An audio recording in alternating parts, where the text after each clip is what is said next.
তিনি আরশে আজিমে নিয়ে গিয়ে সরাসরি কোন আড়াল নেই 70,000 নূরের পর্দা ভেদ করে সরাসরি মুখোমুখি আরশে আজিমে বসিয়ে আল্লাহ তাআলা সরাসরি কথা বলেছেন। বলেন সুবহানাল্লাহ।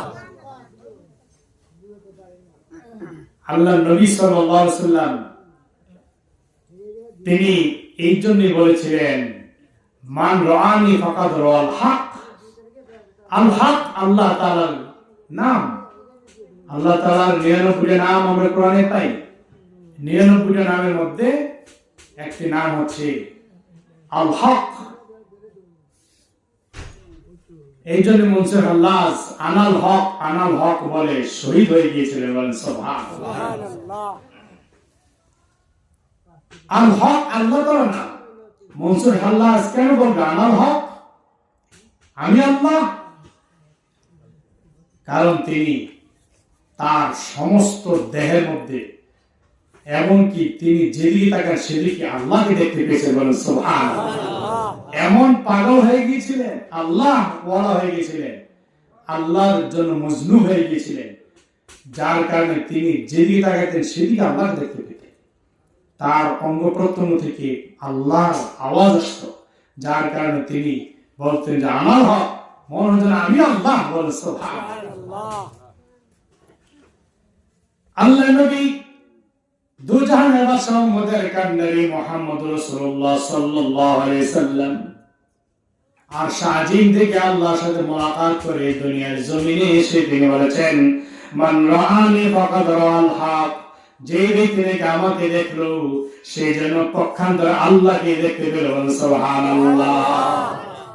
আল্লাহর নূরে নূরান্বিত হয়ে গিয়েছিলেন দয়ার নবী, কুল কায়নাতের নবী মুহাম্মদুর রাসূলুল্লাহ সাল্লাল্লাহু আলাইহি সাল্লামের চেহারা মোবারক আরশে আজিম থেকে মেরাজ থেকে আসার পর অন্যরকম হয়ে গিয়েছিল, অত্যন্ত আরো সুন্দর শোভিত হয়ে গিয়েছিল এবং সুঘ্রাণযুক্ত হয়ে গিয়েছিলেন নবীজি। বলেন সুবহানাল্লাহ। আতর মাখতে হয় না নবীকে।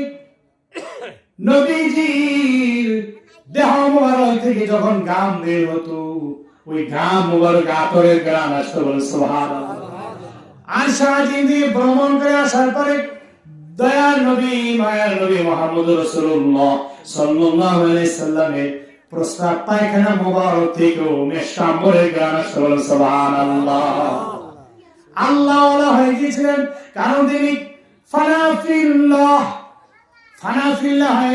তিনি সিদরাতুল মুনতাহা থেকে আরশে আজিম পর্যন্ত ভ্রমণ করেছিলেন। আল্লাহর মধ্যে ফানা হয়ে গিয়েছিলেন, যার কারণে ওই যে ফেরেশতাদের স্টেশন সিদরাতুল মুনতাহা, এর উপর গেলে ফেরেশতারাও বাঁচে না। কিন্তু দয়ার নবী মায়ের নবী কুল কায়নাতের নবী মুহাম্মদুর রাসূলুল্লাহ সাল্লাল্লাহু আলাইহি সাল্লাম সরাসরি সিদরাতুল মুনতাহা থেকে রফরফ অর্থাৎ রাসূল ফানা ফানা ফিল্লাহ আল্লাহ রাসূল সাল্লাল্লাহু আলাইহি সাল্লাম আরশে আজিম পর্যন্ত গিয়ে পৌঁছে গিয়েছিলেন। সুবহানাল্লাহ। ফানা ফিল্লাহ হওয়ার কারণে আল্লাহর রাসূল সাল্লাল্লাহু আলাইহি সাল্লাম আল্লাহর সাথে সরাসরি মুলাকাত করতে পেরেছেন। অন্য কোন নবীদের রাসূলদের এইভাবে ফানা ফিল্লাহ পর্যন্ত পৌঁছা সম্ভব হয়নি, যার কারণে মুসা পয়গম্বর তুর পাহাড়ে গিয়ে সন্তুষ্ট। তুর পাহাড় পর্যন্ত গিয়ে মুসা পয়গম্বর খুশি আল্লাহর সাথে কথা বলতে পেরে, কিন্তু 70,000 নূরের পর্দার বাহিরে থেকে তিনি কথা বলেছেন। আল্লাহ 70,000 নূরের পর্দার ভিতরে থেকে বাণী দিয়েছেন। বলেন সুবহানাল্লাহ। গুপ্ত মুসা বা খোদা দার কোহে তোর, গুপ্ত আহমদ বা খোদা দার আরশে নূর, গুপ্ত আহমদ বা খোদা দার আরশে নূর।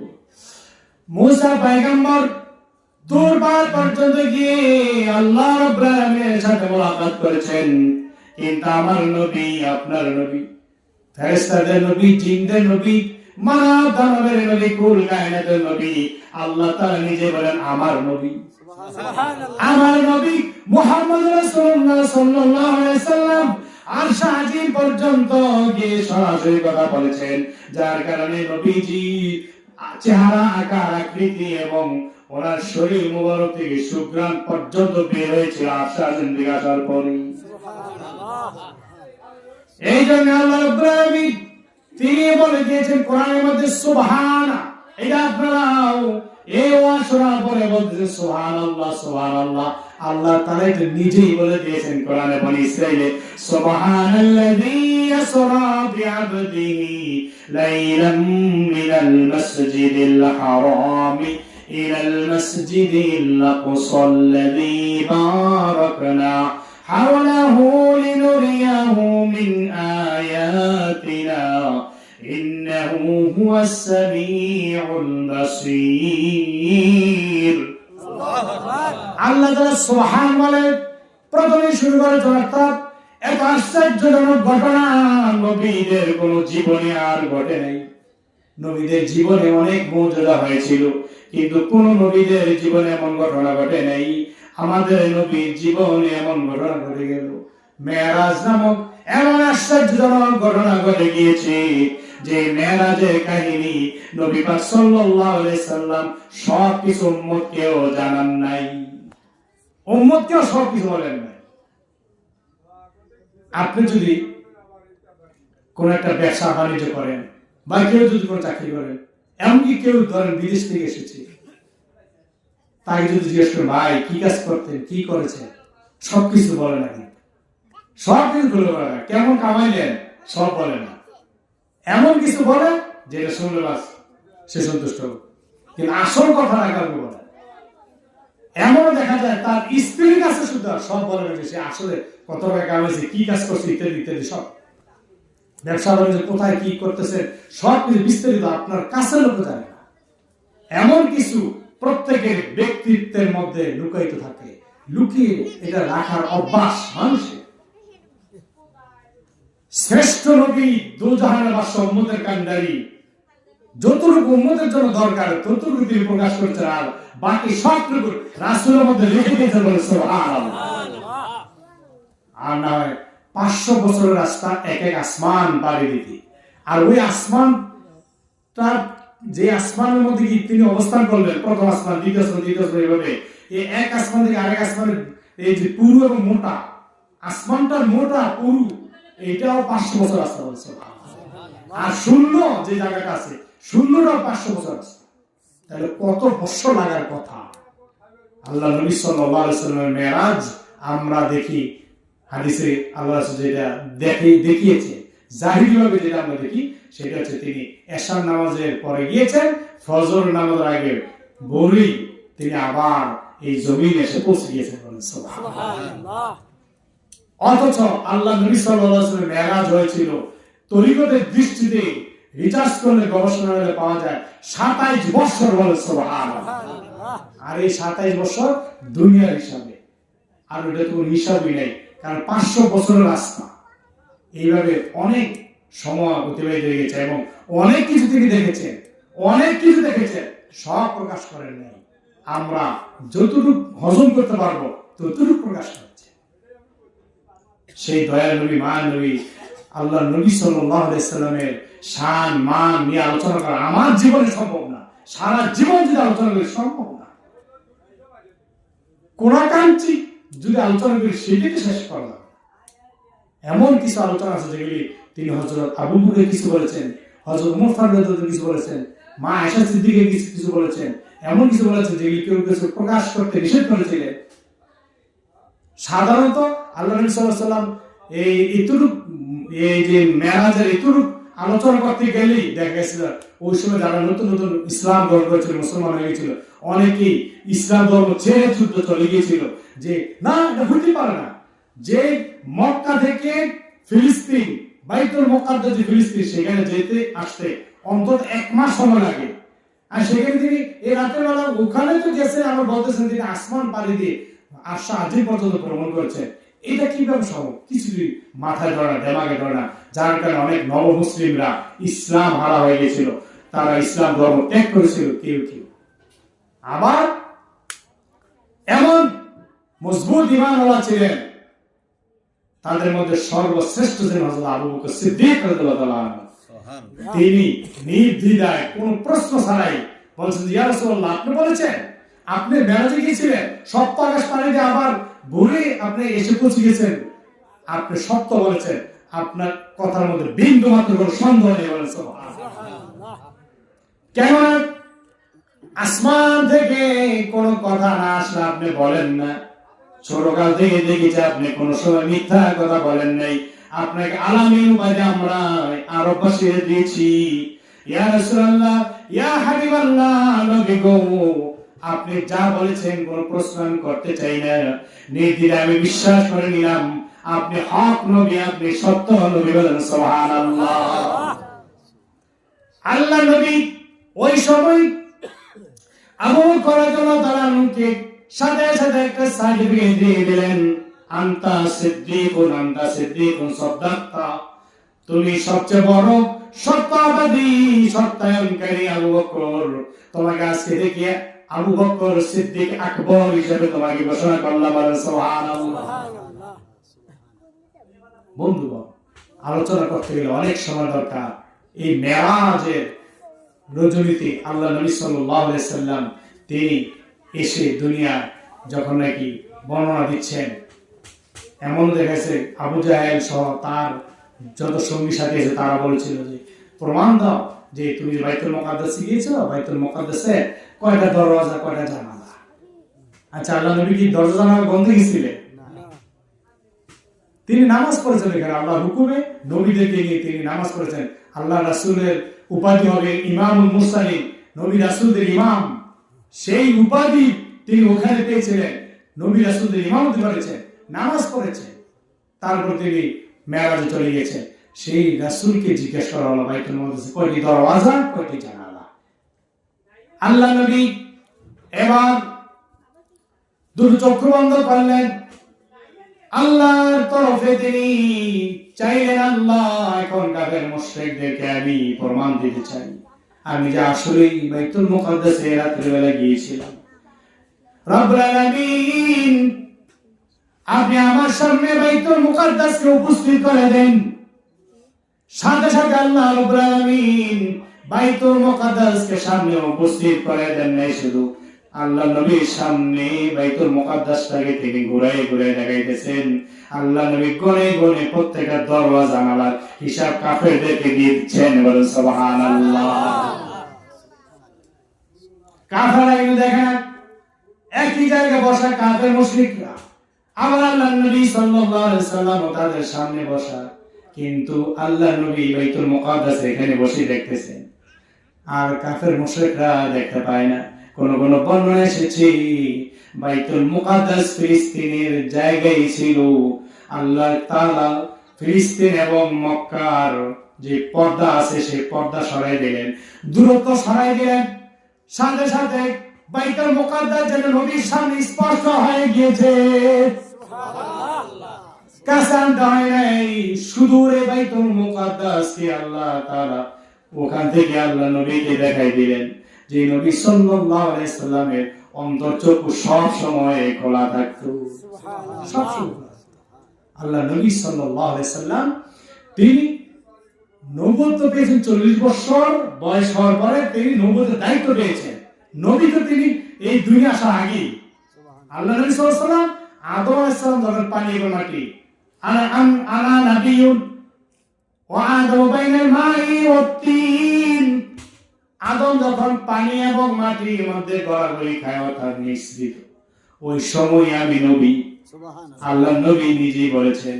তাইলে আল্লাহ নবী আগে থেকে নবী, কিন্তু 40 বছর যখন হয়েছিল তখন তাকে কোরআন নাযিল করিয়ে তার উপর দায়িত্ব অর্পণ করা হয়েছে। এবার প্রচার করেন, দায়িত্ব দিলাম। এর আগে প্রচার দায়িত্ব ছিল না, আগে কি আল্লাহ নবী সাল্লাল্লাহু আলাইহি সাল্লাম 1 বছর না 2 বছর না 15 বছর প্লাস, 15 বছর অধিক তিনি শুধু পর্বতের গুহায়, হেরা পর্বতের গুহায় ধ্যানে মগ্ন থাকতেন, সাধন ভোজন করেছে। ধ্যানে মগ্ন থেকে তিনি তার আধ্যাত্মিকতা অর্জন করে তিনি তার নিজের অন্তর আত্মাকে সবকিছু প্রস্তুত করেছেন। তারপরে কোরআন নাযিল হয়েছে। তাই আগে তিনি নিজেকে রেডি করেছেন, আর ধ্যানে ছিলেন 15 বছর ধ্যানে ছিলেন একদম অন্ধকার গুহার মধ্যে। সেই ধ্যানে থাকার সেই সময়টুকুন এই যে কাটাইলেন, এইটাকে বলা হয় সালাত, এটাকেও বলা হয় দাইমি সালাত। আর এখন পাঞ্জাবে যে নামাজ আমরা আদায় করি এটা হচ্ছে কায়েমি সালাত, বলেন সুবহানাল্লাহ। তাহলে দাইমি সালাত, রুকু নাই, সিজদা নাই, ওযু থাকুক বা না থাকুক, জঙ্গলে হোক, মসজিদে হোক, ঘরে হোক, যে কোনো জায়গায় আপনি যখন নাকি সংযোগ পয়দা করবেন আল্লাহর সাথে, সালাতের আরেক অর্থ হচ্ছে সংযোগ পয়দা করা। সংযোগ পয়দা করবেন আল্লাহর সাথে। সালাতের আরেক অর্থ হচ্ছে জিকির করা, আল্লাহকে স্মরণ করেন। তাইলে যতক্ষণ পর্যন্ত নিরিবিলি জায়গায় আল্লাহকে আমরা স্মরণ করি, যতক্ষণ পর্যন্ত সংযোগ পয়দা করি আল্লাহর সাথে, ততক্ষণ আমরা দাইমি নামাজের মধ্যে আছি। সুবহানাল্লাহ। দাইমি সালাত, এই দাইমি সালাত রাসূল থেকে এসেছে। এরপর আসেন দয়াল নবী মুহাম্মদ রাসূলুল্লাহ সাল্লাল্লাহু আলাইহি সাল্লাম এই দাইমি সালাত দ্বারা শিখিয়ে দিয়েছেন পরবর্তীতে যেন উম্মত মুহাম্মাদীদের মধ্যে যারা নাকি ওলি হয়ে চলে আসবে, যারা নাকি আল্লাহওয়ালা হবে, যারা নাকি বেলায়েতের দরওয়াজা পেয়ে যাবে, তারা এইভাবে দাইমি সালাত আদায় করবে। বলেন সুবহানাল্লাহ। আগে হাসিল করতে হবে, অর্জন করতে হবে।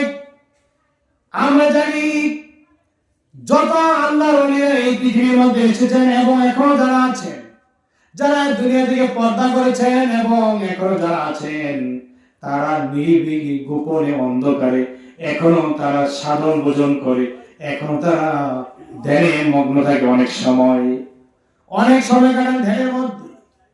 কেউ কেমন দেখা যায় ঘরের মধ্যে নয়, মসজিদের মধ্যে নয়, কোন দুনিয়ার জমিনের উপর নয়, পাহাড় নাই, তারপরে বড় করে গর্ত করে গর্তের মধ্যে তারা ধ্যানে মশগুল হয়ে গিয়েছিলেন। বলে সুবহানাল্লাহ। আমরা একজনের নাম জানি, যিনি এই জমিনে, বাংলার জমিনে, সিলেটের হবিগঞ্জের মুরার বান্ধ জায়গা, ওনার এখন মাজার শরীফ রয়েছে। নাসিরউদ্দিন সিবাসালার নাম অনেকে শুনেছেন। আল্লাহর ওলি, কেমন ওলি ছিলেন তিনি? শাহজালাল রহমাতুল্লাহর একজন শাগির্দ ছিলেন, খলিফা ছিলেন নাসিরউদ্দিন সিবাসালার। তিনি এমন আল্লাহর ওলি ছিলেন যে ওলি অনেক সাধন ভোজন করে তারপরে বেলায়েত পেয়েছিলেন। তিনি বড় গর্ত করে, গর্তের ভিতরে তিনি সব সময় ধ্যানে মগ্ন থাকতেন। যার কারণে ওই নাসিরউদ্দিন সিবাসালার আল্লাহর তরফ থেকে এমন পাওয়ার পেয়েছিলেন যেটা বলতেন সেটা সাথে সাথে হয়ে যেত। বলেন সুবহানাল্লাহ। এই নাসিরউদ্দিন সিবাসালার যেই গর্তের মধ্যে তিনি সাধন করতেন, ভোজন করতেন, সেই গর্তটা এখনো হেফাজত করে রেখে দেওয়া হয়েছে। এখনো সেই গর্তটা আছে। যারা ওখানে যাবেন কোনদিন দেখবেন মুরারবন্দ এলাকায় ওনার মাজারের কাছে সেই গর্ত রয়েছে। নাসিরউদ্দিন সিবাসালার একমাত্র আল্লাহর ওলি এই বাংলার জমিনে। ওনার মাজারটাই পূর্ব এবং পশ্চিম দিকে, অন্যান্য ওলিদের মাজার কিন্তু দক্ষিণ এবং উত্তর দক্ষিণে, কিন্তু নাসিরউদ্দিন সিবাসালার ওনার মাজার হচ্ছে পূর্ব পশ্চিমে স্থাপিত। তিনি বলেছিলেন, আমি যদি দক্ষিণ দিকে মাথা দিয়ে আমাকে শোয়াও, আগে কিন্তু সেট করে গিয়েছেন, দক্ষিণ দিকে যদি মাথা দিয়ে আমাকে দক্ষিণ দিকে পা দাও, উত্তর দিকে যদি মাথা দাও, দক্ষিণ দিকে পা দিলে শাহজালাল বাবা রহমাতুল্লাহ আলাইহির মাজার বরাবর আমার পা হয়ে যাবে। আমি বেয়াদবি করতে চাই না, ওলিশানে আমার বেয়াদবি হয়ে যাবে, পা আমি ওদিকে দিতে চাই না। যার কারণে তিনি বলেছেন, আমি যখন ইন্তেকাল করব আমার কবরটা পূর্ব পশ্চিমে তোমরা করবা। কিন্তু শরীয়তের মাওলানা যারা ছিল তারা মানতে পারে নাই। তারা পূর্ব পশ্চিমে না কইরা তারা করেছে উত্তর দক্ষিণে। তারা এই ওসিয়ত মানে নাই। উত্তর দক্ষিণে কবর রেডি, নাসিরউদ্দিন সিবাসালারকে দাফন করা হবে। তারপরে গাড়িতে আওয়াজ আসতেছে, তোমরা ঠিক করো নাই, কিন্তু শরীয়তের মাওলানারা কানে নেয় না। দেখা গেল নাকি উত্তর দক্ষিণে শোয়ে কবর দেওয়া হলো। সবাই বাড়ি চলে গেলেন। সকালবেলা এসে দেখেন কবর অটোমেটিকলি পূর্ব পশ্চিমে হয়ে আছে, বলেন সুবহানাল্লাহ। মরিয়াও মরে না আল্লাহর আউলিয়া, বলেন মরিয়াও মরে না আল্লাহর আউলিয়া। দেশে দেশে ফিরেন তারা বেশ বদলায়া, দেশে দেশে ফিরেন তারা বেশ বদলায়া। হযরত মুজাদ্দিদ আল-ফিসানি রাহমাতুল্লাহ আলাইহি তিনি ঘোষণা করেছেন, আল্লাহর ওলিরা যখন নাকি দুনিয়া থেকে বিদায় নিয়ে যান, ওনারা যখন পর্দা করেন তখন ওনাদের ক্ষমতা 70 গুণ পর্যন্ত বেড়ে যায়, বলেন সুবহানাল্লাহ। দুনিয়া থাকতে এর তুলনায় 70 গুণ ওলিদের পাওয়ার বেড়ে যায়, 70 গুণ। যার প্রমাণ এই বাংলার জমি নাসিরুদ্দিন সিফাসা তিনি আশা করেছিলেন আল্লাহর দরবারে আমার কবর যেন পূর্ব পশ্চিম হয়। আসলে পূর্ব পশ্চিম হয়ে গিয়েছে, আল্লাহ তাআলা করে দিয়েছেন, বলেন সুবহানাল্লাহ। বন্ধুগণ, আল্লাহর ওলিরা মরে না। আল্লাহর ওলিরা নবীর আশিক হয়ে বেলায়েত পেয়ে তারা এই দুনিয়ায় যতটুকু ক্ষমতা দেখান তার চেয়ে বেশি ক্ষমতা কবর যাওয়ার পরে তারা আরো দেখাতে পারে, আরো বর্জন যাওয়ার পর আরো ক্ষমতা দেখাতে পারে। যার কারণে আব্দুস সামাদ আজাদি রাহমাতুল্লাহ আলাইহি বলেন সুবহানাল্লাহ, আল্লাহু আকবার, আল্লাহু আকবার। আব্দুস সামাদ আজাদি রাহমাতুল্লাহ আলাইহি আব্বা জান তিনি যে মাজারে আছেন, আসলে এখনো অনেকে বলেন যে আমি দেখি আমার সামনে উপস্থিত। চট্টগ্রাম থেকে একজন ফোন দিয়েছে, আমি অনেক চেয়েছি অনেক সাধনা করেছি, একটা পর্যায়ে আমার সামনে দাদা যান উপস্থিত। আমার মুরিদ সে বলো যে আমার দাদা যান উপস্থিত, আমার দাদা যান বলতেছে এইভাবে এটা করে এটা করে। সে এমন পর্যায়ে আছে, বলতেছে আপনি একটু আমাকে বলেন, আমি আপনার সাথে আমি লেগে যাবো, চাকরি বাকরি সংসার সব কিছু ছেড়ে দিয়ে আমি আপনার সঙ্গে হয়ে যেতে চাই। আমার কাছে বাইরে সেই পাগল হয়ে গেছে স্বপ্ন দেখার পরে। বন্ধুগণ, কি বলবো, এইভাবে অনেকে আছেন আব্বাজানকে দেখতেছেন, আব্বাজানকে হাজির করতেছেন, সামনে উপস্থিত করতেছেন, উপস্থিত করে অনেক দিক নির্দেশনা দিচ্ছেন। আলহামদুলিল্লাহ, মাঝে মধ্যে আমিও কথা বলি, আল্লাহ কবুল করে সবাই আমিন। বন্ধুগণ, জিন্দা ওলিটি যেই বেয়াদবি করছে সেই তার রেজাল্ট পেয়ে গিয়েছে। আপনারা কুমিল্লার জমি যাবেন কিছুদিন পর, ইনশাআল্লাহ দাওয়াত আপনাদেরকে, দেখবেন আলহামদুলিল্লাহ, শুনবেন। ওখানে গেলে জিজ্ঞেস করলে কারো কাছ থেকে শুনতে পাবে কিছু ঘটনা ঘটে গেছে, কিছুদিন আগে ঘটে গিয়েছে। যেই বেয়াদবি করেছে রেজাল্ট পেয়ে গেছে দুনিয়ায়, একবারে দূরে হোক কাছে হোক। এই জন্য সবাইকে অনুরোধ করবো, ওলিদের সম্মান নিয়ে কথা বলবেন না, সাবধান। যে জায়গায় থাকেন ওলিরা সব কিছু শুনতে পায়, সব কিছু দেখতে পায়।